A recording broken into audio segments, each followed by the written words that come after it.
আমাদের মাদ্রাসায় এতিমখানায় আমাদের যে ছাত্রদের পরীক্ষা হলো, আজকে রেজাল্ট দেওয়া হয়েছে। এই রেজাল্টে একজন ফার্স্ট হয়েছে মক্তব বিভাগে। তার নানা অনেক খুশি। অনেক খুশি হওয়ার কারণে এতিমখানায় আমাদের লেয়ার মুরগি দিয়েছে আজকে খাবার জন্য। সেইটাই আজকে আমি এই যে কাটছি।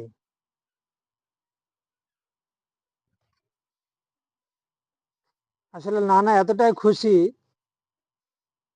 তিনি আর খুশি ধরে রাখতে না পেরে বাজারে যেয়ে এই যে মুরগি কিনে আনার পর আমাদেরকে দেয়া হলো।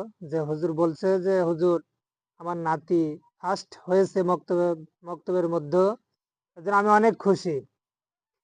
খুশি হয়ে আপনাদেরকে আজকে এই যে মুরগি খাওয়াবো, এর জন্য মুরগি কিনে আনলাম।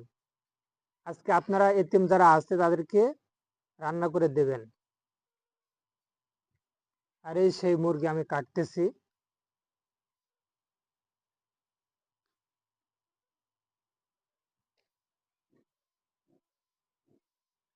আসলে ভিডিওটি কেমন হলো অবশ্যই কমেন্টে জানাবেন।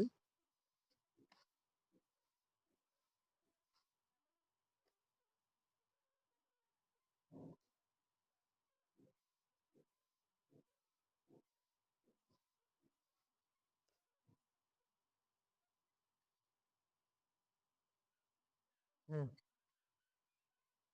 শেষ।